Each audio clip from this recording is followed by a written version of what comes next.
Fantastic. It is. And our conversation this hour shifts gears just a little bit. One very necessary conversation for us to have as it affects hundreds of thousands of university-going students, tertiary education institution-going students. And with us this morning is the chairperson of the Higher Education Loans Board, commonly known as HELB. Ekwee Ethuro is here with us this morning. Good morning, sir. Good morning.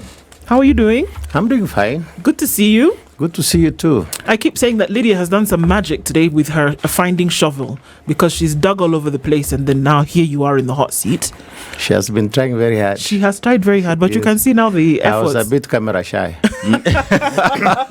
She was able to talk you off the ledge. Yeah? That's correct. Fantastic. Her flowers, definitely. Thanks for having me. Thank you for coming. Really great to have you here. We're going to be looking into the financial position of the Loans Board and asking questions about what the way forward is. We'll come to that in just a minute. Dennis is going to share a proverb with you. He'll tell you which country we are in this week. We'd love to get your interpretation of this proverb. So the country we are in today is Nigeria, a country of about 230 million people with beautiful people, beautiful cuisine, beautiful clothing. Everything in Nigeria is just beautiful. Yeah. And today we want to talk about the proverb that talks about hyenas. Now, if the hyena betrays the bush, it has nowhere to hide. If the hyena betrays the bush, it has nowhere to hide. How would you interpret that? If the hyena betrays the bush, it has nowhere to hide. Yes. Wow. That seems to be obvious. Because if your domain is the bush, then don't destroy your habitat. Because that's where you find your survival. That's where you operate best. And I guess in our context, if you allow me to imagine a bit, it's like with what we have now, we want to say Kenya is our country. If we destroy it, where else do we go? Yes. That's it. If you destroy it, where will you go back we'll to? We'll have nowhere to go. Indeed. All right. Like again, I said thank you for coming in for this conversation today around certain things that we're going to be looking into. The Higher Education Loans Board Act established HELB in 1995, and this came about as a result of there being the fact that there would be needy students who went to an institution of higher learning, whether that was a polytechnic or whether that was a university, that there would be help that was gotten from the government in terms of funds for those who were not able to pay those fees at that level. So with a very simple way and of course you're going to give some insights into this, money then would be given to this board. The board would then now give money in terms of a loan to students who then would be able to pay for tuition and other things at university. After they finished their education, they would then come back and start to pay once they got a job or some, the requisite employment to then be able to do this. This went on for some time, and we get to the point where sometimes then folks who applied for some cash wouldn't be able to get it, or it would be delayed. And then we started to hear that, there was some fissures, and the funds then available to then make HELB funds available to students then started to dwindle. And we want to get an understanding today of what that position is, where students lie in terms of what their hopes could be for the future, and then also looking at the future of HELB, if it's going to be consolidated, amalgamated really with, other funds moving forward. So your position, Mr. Ethuro, from where we are right now. Thank you, and I think that's a good observation. HELB existed even before 1995. The law just made it more formal and more structured. This is a fund basically from 1974. You must remember that in Constitution 2010, Article 43(1)(f) talks about the right to education. So it's not only those ones who are very needy, but even those ones who want to acquire higher education should be able to access. And this is why even the students who go to the private universities, we fund them as well, because we believe they are Kenyans and they have the right to education. For those ones of us who went through university years with a popular boom, you know, you are almost guaranteed. And in fact, one of our pioneers, Professor Chacha Nyaigoti, we associated him with the boom. And then as the nation grows, the population grows, then we are looking at how best to deal with this one. And we have been able to come up with a lot of measures. And I think to me the challenge is not what I read yesterday in the papers when we were engaging the parliamentary committee that HELB is broke. HELB is not broke. Okay. It's just like any other entity. The number of applicants. You know, when President Kibaki also came to power, he said, free education. You remember the number of students who were not accessing school, just went to school. This administration, starting with the former one, also talked about 100% transition. So the numbers have been increasing. And the resources have also been increasing. For example, in the last financial year, we got 35 billion, 34.6 to be precise. This year we have been allocated 41 billion. But now from last year, and I think it was the only year we had a challenge actually, most years we have been funding every applicant 100%. Last year we were not able to meet to give all the applicants the money they needed. Why? Because the resources could not match the demand. Okay. Yeah, and this is normal in government. You have to keep on pushing for the more resources, and I think so. In the last intake, we had 700,000. This year, we project about 1 million. So you can see that kind of increment. We are going to.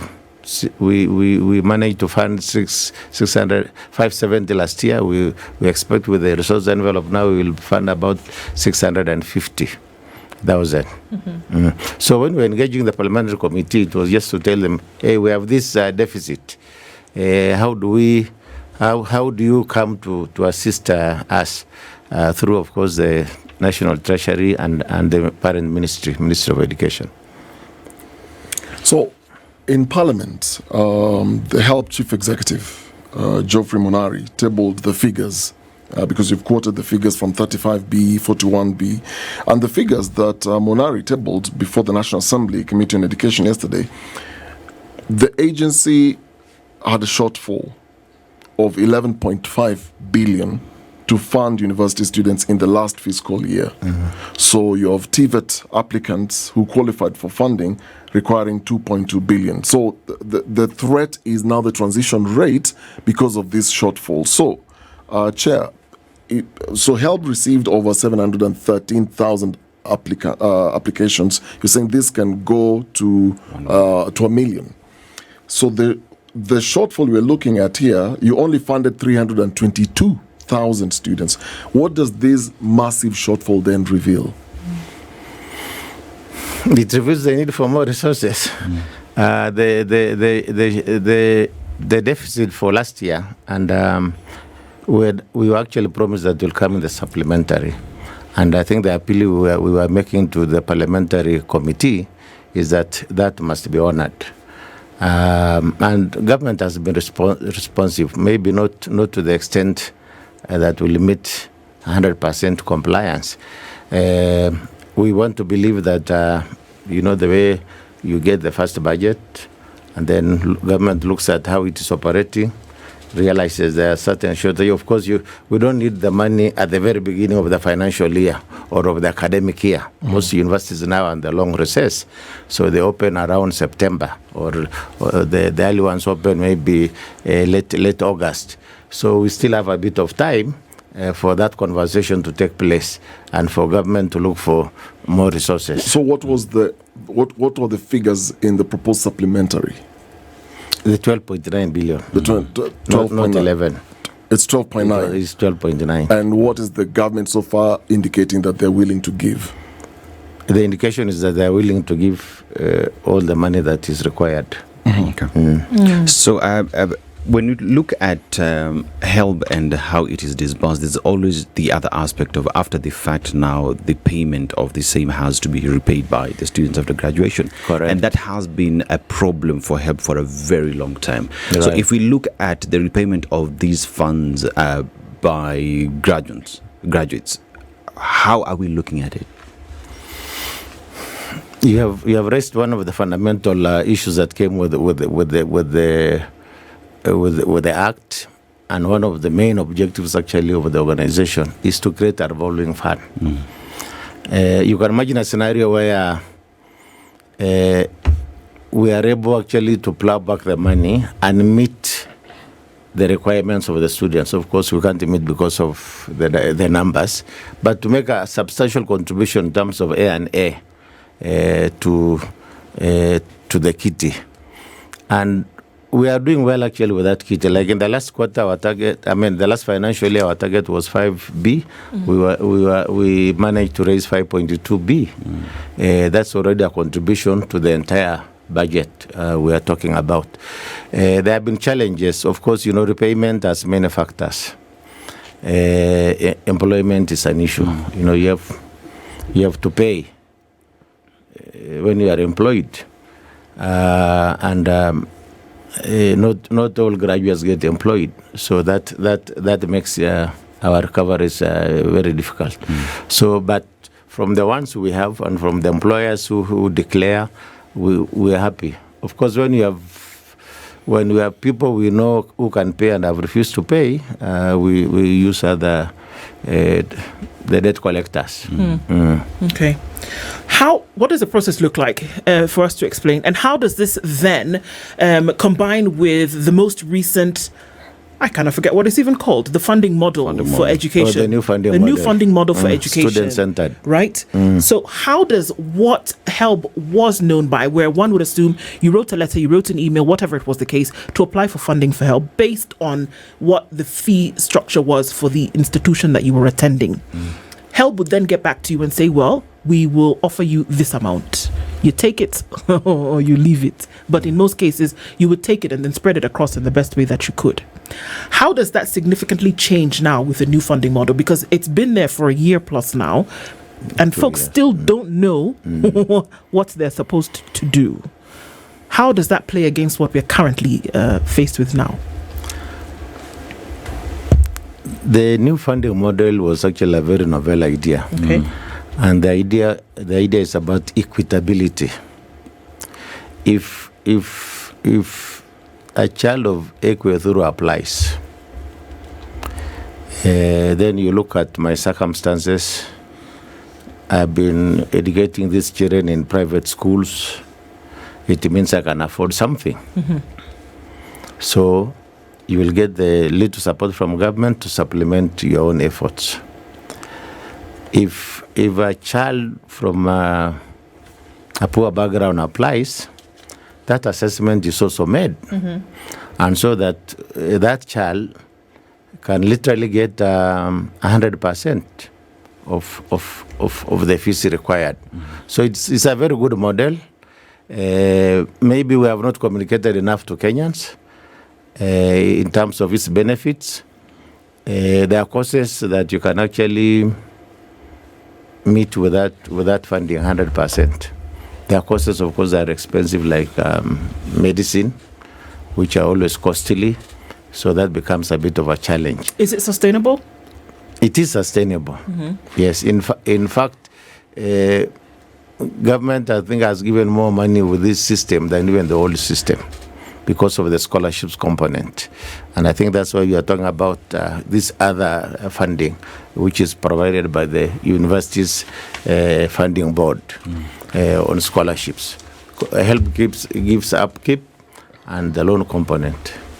So HELB is a revolving fund in which a student is given a loan or the beneficiaries rather, and upon completing studies, then they repay the money to support the next group of beneficiaries, correct? Correct. How there was a point where there was a very high default rate. What's the situation currently? Do you have numbers? Yeah, we do have numbers. Actually, the high default rate, I don't know where we get that kind of, maybe it's the language of the journalists. Let's just call them defaulters. Defaulters, yes. I think that's... Yes. And I've already stated some of the reasons why people don't pay. Not that they really want, they refuse to pay. Actually, my experience so far at HELB is that there are many Kenyans who are willing to pay. In fact, there are some people who beneficiaries once they get like good jobs, like nurses, maybe going abroad or something, they'll just come and say, "How much do I owe?" They just give you. So that aspect, I want to applaud the Kenyans. They are willing to pay in order to help others, just the way, because you all feel like the way you got assisted. In fact, yesterday when we were meeting the parliamentary committee, every member was like making a declaration, I have paid. So that to me is one positive thing.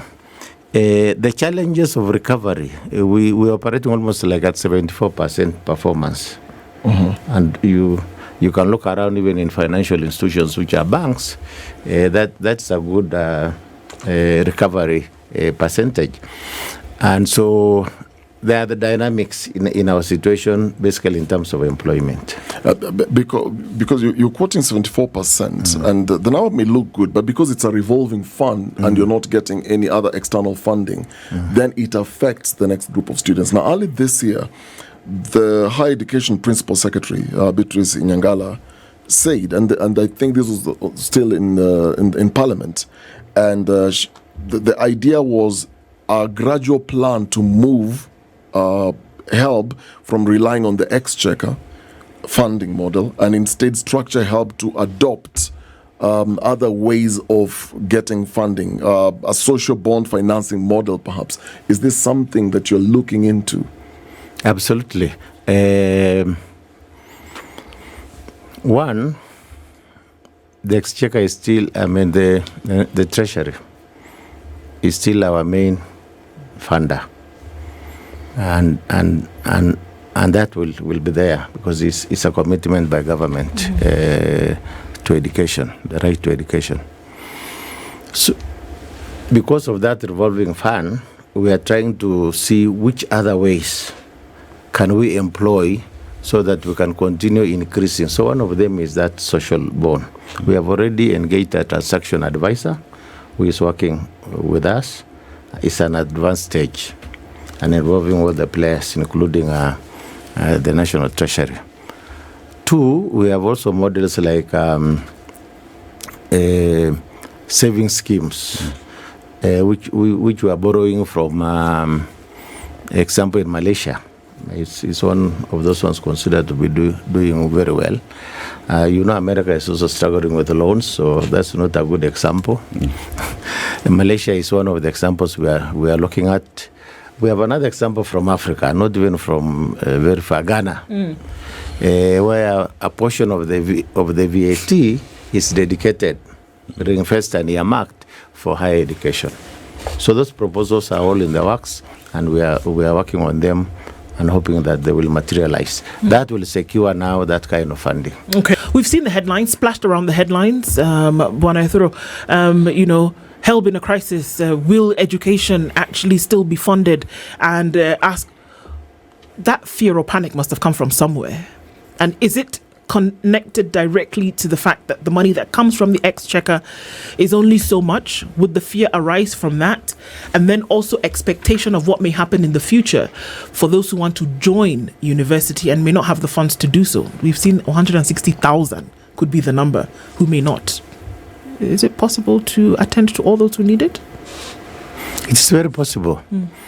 And that's one of the opportunities were with the parliamentary committee, because they are the ones who look at the budget of education sector, is to consider that this is our requirement, this is what you have given us, how do we bridge the deficit? And usually, as I said, through supplementary budgets. So we look at what is happening. But maybe let me add, Okay. she's right. I mean, the fear of, will I have qualified to go to campus? Will I be able? And we Kenyans. I don't know, Dennis, about you, but for me, when I went to campus, it was a big deal. Yes, it was even during my time. Yes. We had a situation where it was a quota system. So it's a student per province to get into certain courses. Yeah. Wow. And if you look into that now, we have the new funding model, and there is the mean testing that is being used to determine who gets what. But even while at it, are there fears that one would have, through the mean testing, get the wrong information, and how would that be resolved so that there is the equitability that is being pushed by that to be achieved? And second of all, when you talk about universities as well being able to run their affairs, there is the aspect of increasing fees for them to be able to run their businesses. How is that then again affecting HELB to be able to give out these funds when fees are going up? Does it mean less students will get the funds because fees have gone up? Not quite, because actually for universities, they are happy with the new funding model because of the actual costing. The previous model, we just used to give them blanket amount, whether you are doing purely arts or you are doing things that require laboratories, expensive equipment. So with the stakeholder engagement, they were able to come up with proper costing. And that proper costing now in terms of funding, and the universities are actually the scholarships bit by the universities funding board. So that's not really ours per se, except the small component on tuition loan. And that is why we're to use that means testing in order to ensure that every student, as you are saying, can be able to, we assess your socioeconomic circumstances, we assess your needs, and actually give you the kind of support that you require. Challenges now come when students, they go to cyber cafes, so sometimes they don't give the correct information. We address that through an appeal mechanism. That after a while, after we assess you and we say this is what we are going to give you, in the old system where the bans, and then we say no, I don't belong to this ban, I belong to this one. Then you have to prove, or if your circumstances change, like if you are an orphan, you are orphaned in the process of.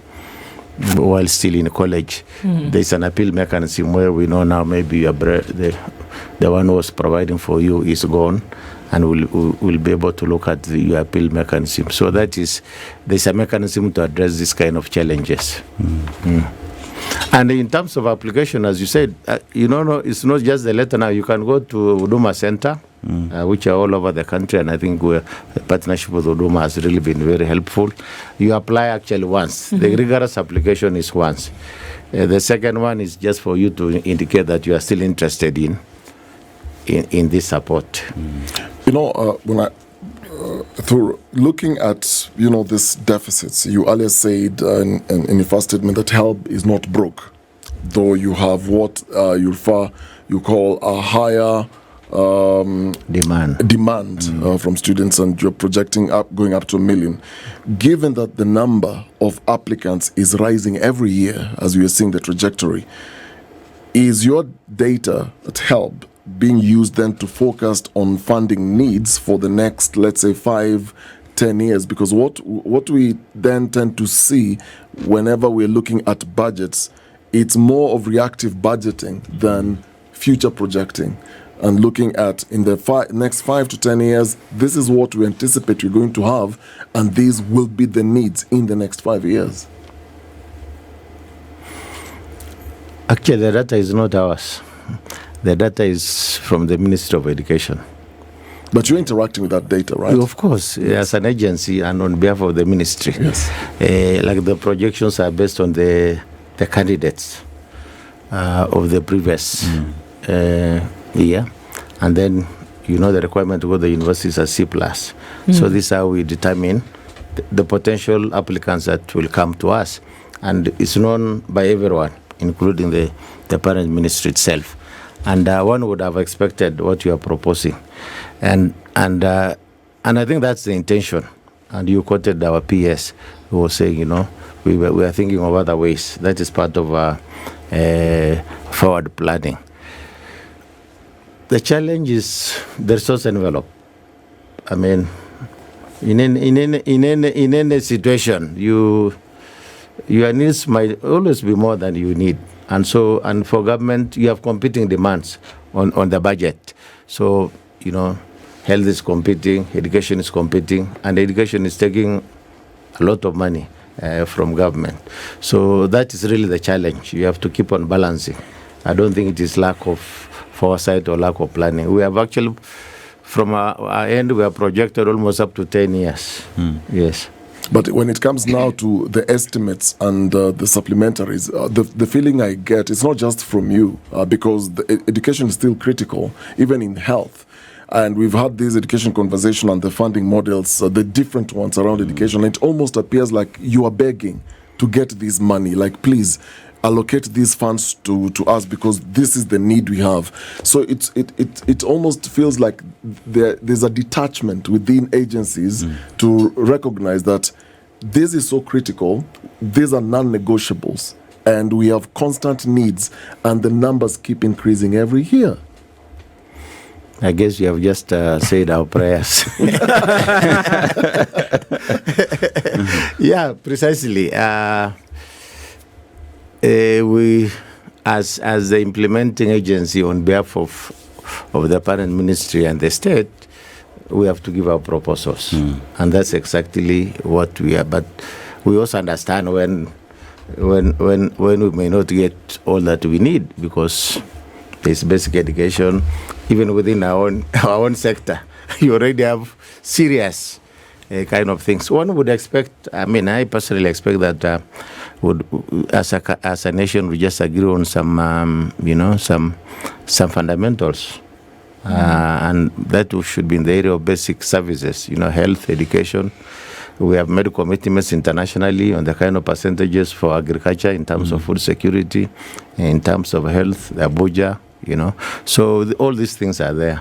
I mean, you have been a speaker, so you understand how these things are done in Parliament when the different committees are making the submissions. Where do you see is the gap in your prayers? Where is the gap? Who are you praying to? The gap is in basically resources. Resources are limited, ever.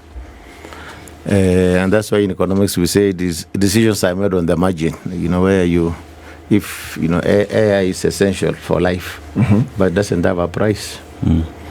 I wait until you get COVID, then you realize it is a serious matter.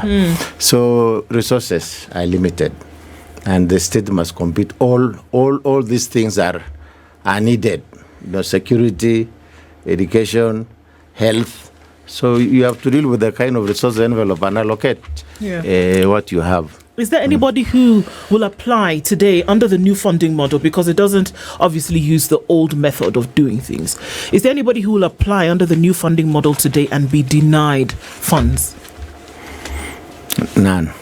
Okay. Yeah. So everybody who applies, we actually allocate. But what and they're applying for a certain amount, but you're not guaranteed that the amount that you apply for is the amount that you will get. Correct. Okay. And because we will make our own assessment. Okay. On what you need. Okay. So me necessarily saying that I need 100,000 shillings to foot the bill doesn't come off of what is available in terms of resources. It comes off of how you have assessed the need based on the information that I have given. Using the current formula, which are given the concerns of Kenyans, is also being revised.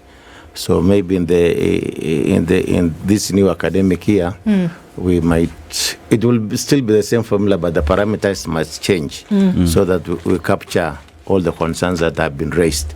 The issue is, for us, you apply, we'll make sure that you are factored. Okay. And this is why we are talking about, this is our requirements. But now we'll be given a certain amount. So we'll pay, especially the first semester. Then the second semester is what might become a challenge. Okay. Yeah. So it's not a subsidy. And I just wanted to be very clear here, because even though we're looking at a new funding model, it is still a loan, is it not? It is and it is not. Okay. Explain how it is and how it is not.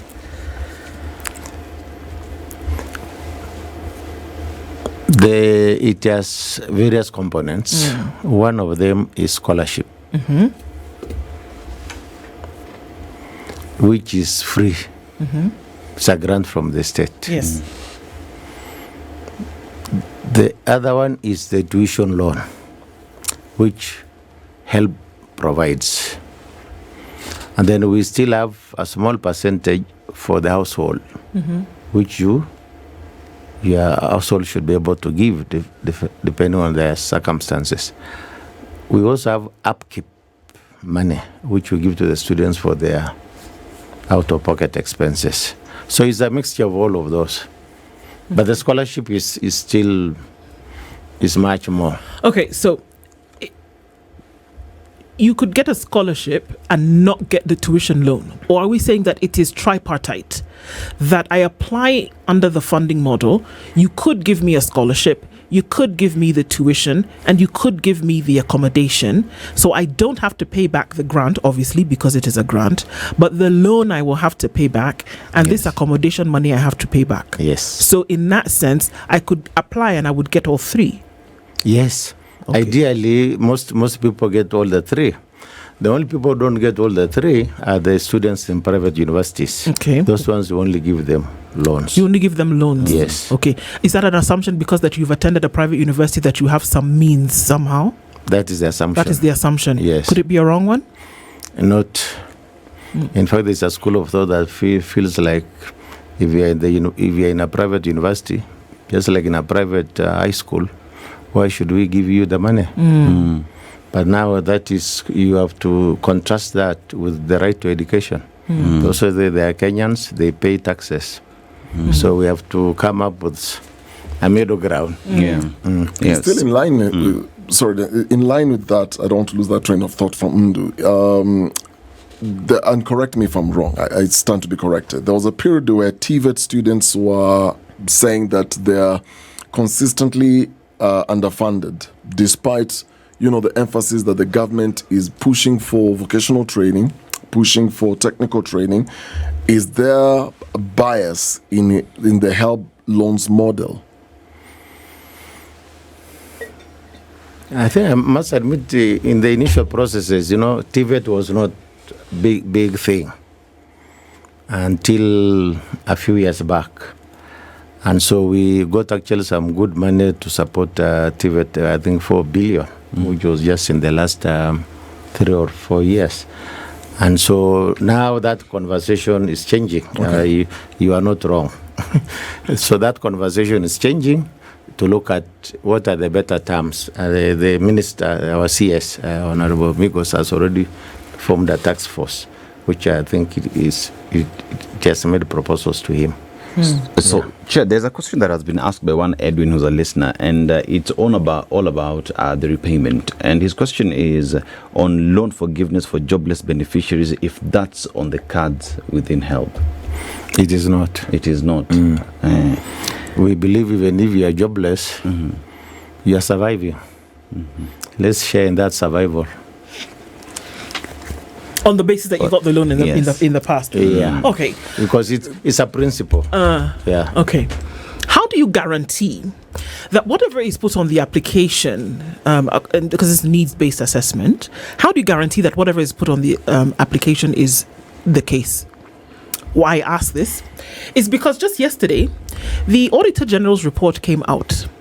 And And there's capitation that's going to, and this is, it's education, so we can give the example. There is capitation that is going to schools that if you went to look in the address of the school, you would be met with oxygen, or that if you actually looked for the human being under that number, that you would find the same, oxygen. In other words, they don't exist. How do you guarantee that every application that comes to you is somebody who is actually a student in university, number one? Number two, is actually of the kind of need that they say, so that you can actually allocate or disperse? One must ask in these horrifying times. Good question. And I think that is one of the issues we are always on the lookout. And guarantees are assured through the means testing variables that we use. And then we compare that with information. We are integrated to the systems within government. So we should be able to know, like when you declare about your parents and the rest, we have ways of getting the information about your parentage.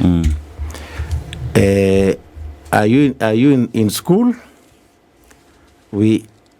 We get demands from Dean of Students. I mean, we make demands to the Dean of Students to send us the information and the finance officers. Then we also send inspection teams.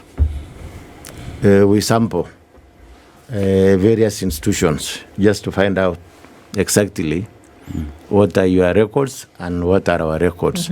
So I think to me that is one issue that we have put very good mechanisms to guarantee that we are dealing with real people and not robots.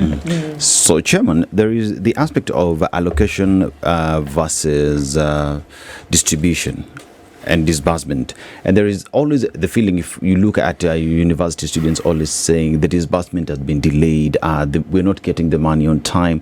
What causes these, and what are you doing to solve that problem?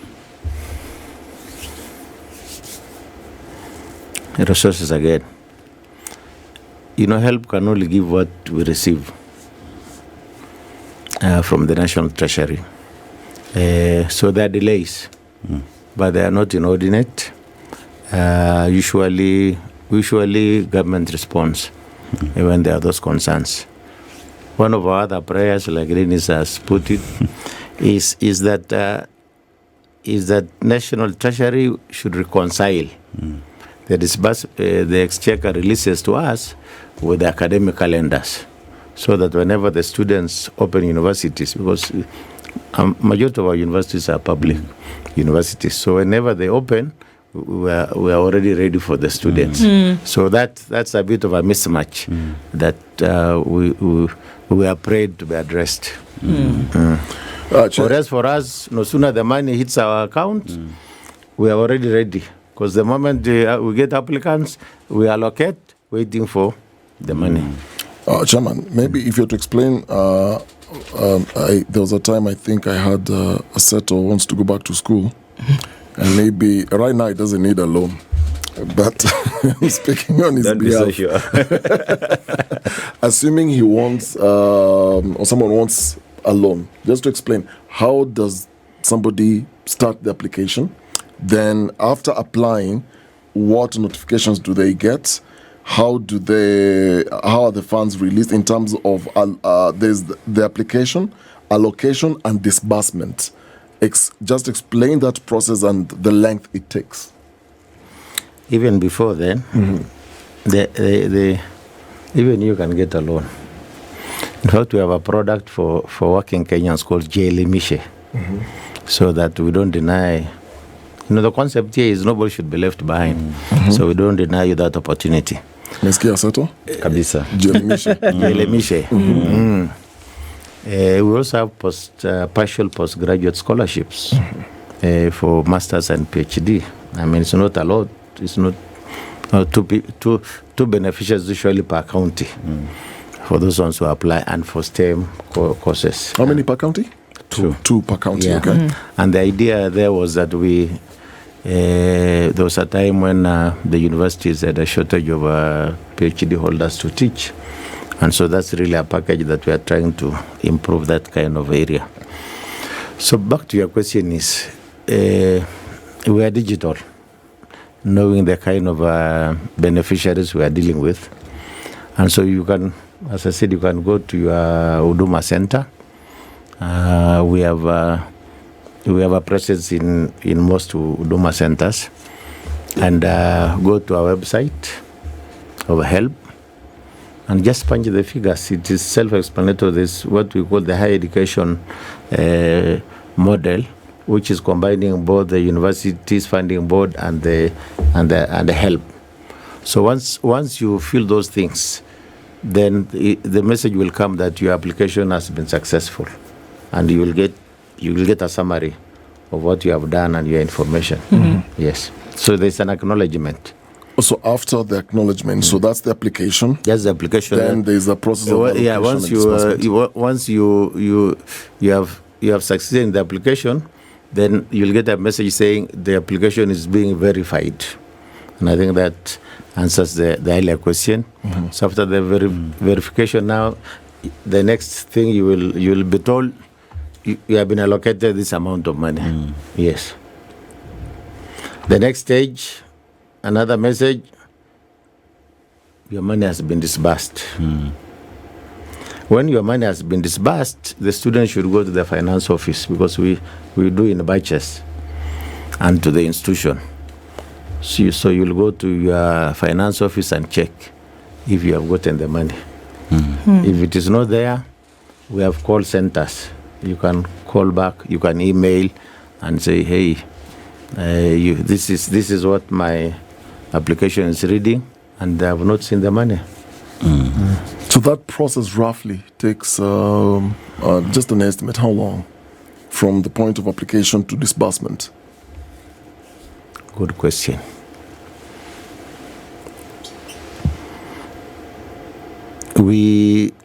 You apply. You finish the process of applications. Once your application has been certified to be good, yes, then it is at the finance office of HELB, waiting for the money to come. Okay. So the moment we receive the exchequer, it is released.